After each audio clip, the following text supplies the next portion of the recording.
proslavimo sve svete Božje ljude koje smo i sami upoznali i sve one nebrojene koje ne poznajemo.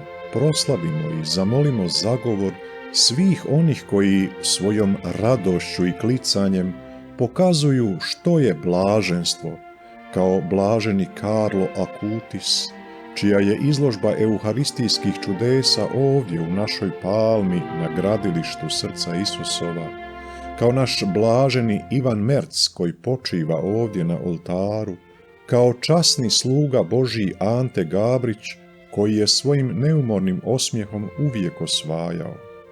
Gospodin nas poziva da budemo milosrdni kao Otac nebeski. Kajemo se za sve postupke u kojima smo bili nemilosrdni. Kajemo se što smo srce okaljali svojim nečistoćama. Kada smo zemaljske poslove po svojim sebičnim podmuklim nacrtima obavljali, a ne prema Isusovu krotkom srcu. Zato molimo Božje oproštenje.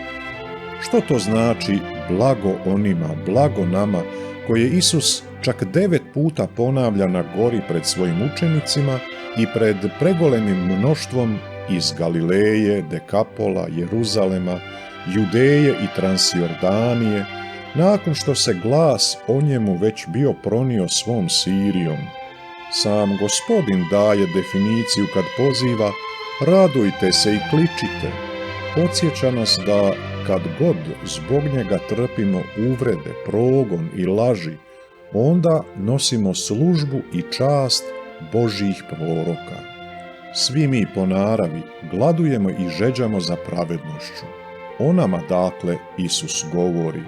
Kad smo sa svom ljudskom pravdom razočarani i strpljivo iščekujemo da nas Otac nebeski nasiti, to je blaženstvo. Kada gorko oplakujemo Isusovu muku i smrt na križu zbog naših grijeha, kad smo u žalovanju zbog gubitka i promašaja i kad nas onda Otac nebeski tješi, to je blaženstvo.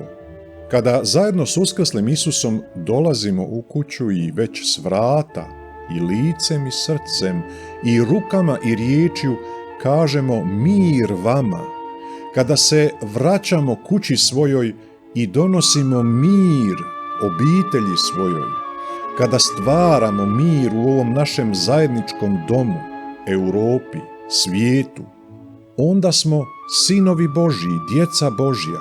To je blaženstvo. Kad smo iznutra toliko siromašni i prepoznajemo da nebo kraljuje, da je Bog kralj svemu stvorenju na nebu i na zemlji, to je blaženstvo.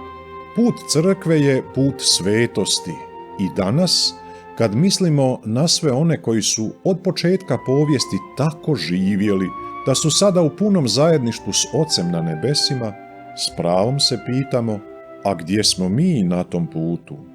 Isusov ljubljeni učenik u otkrivenju vodi nas na blaženi kraj, na vječnu nebesku svetu misu koja zaustavlja propast, koja slavi Božje spasenje.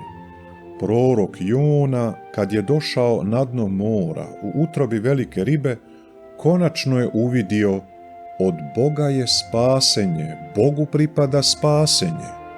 U otkrivenju svi sveti u bijelim haljinama s palmama u rukama na sav glas o tome svjedoče. Svi anđeli klanjaju se Bogu na prijestolju i jaganjcu Božjemu. U svojoj poslanici ljubljeni učenik otkriva nam da smo već sada djeca Božja, iako smo još u velikoj nevolji. Različiti smo od svijeta koji ne poznaje, ne vidi Boga. Sada je čas da svoje haljine koje smo na krštenju primili, peremo u krvi jaganjčevoj koja se na ovom oltaru prikazuje. Snagom njegove crvene krvi za nas prolivene, opet naše halje postaju bijele, posebice u sakramentu ispovjedi, sakramentu pomirenja. Ljubljeni učenik piše da se Božje dijete čisti kao što je Bog čist. Tako još bolje razumijemo što je čistoća srca o kojoj Isus govori.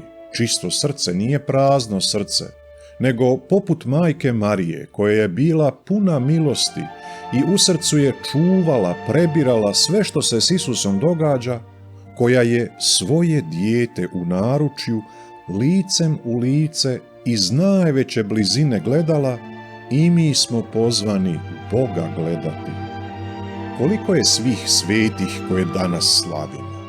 Ivan u Otkrivenju izvrsno razjašnjava, najprije iz Božjega naroda, iz svakog od 12 plemena ima 12 velikih mnoštava, potom k tome nepregledno mnoštvo koje nitko ne može prebrojiti, iz svakoga od svjetskih naroda, od svih plemena, iz svakoga puka, od svakoga jezika. U prapočetku Bog je već i kletom bratoubojici Kainu podario svoj spasonosni znak kao zaštitu. Ljubljeni učenik promatra kako novi anđeo zadržava načas veliku nevolju da svim tim bezbrojnim dušama podijeli pečat živoga Boga, neizbrisiv biljeg koji dobro poznajemo jer smo ga na krštenju primili. Danas, kada smo osobito osjetljivi na oskudicu energenata i planetarno zagađenje, na uzdrmanost prirode i klime, posebnu vrijednost ima zapovjed anđela koja zaustavlja štetu ne samo na ljudskim dušama, nego i na zemlji, moru i drveću. Božja dobrota još je veća od naših najboljih namjera i svekolike ljudske moći. U počecima svete povijesti, Bog je Abrahamu obećao veliku plaću, zato što se Abraham krotko odrekao ratnoga plijena, premda je bio pobjednik, i tako je okrenuo novu stranicu u povijesti naših ljudskih ratovanja. Isus u Evanđelju svojim slušateljima obećava veliku plaću. To je blaženstvo. Što više, već danas, sada i ovdje, na oltaru, nama tu veliku plaću obilno daje.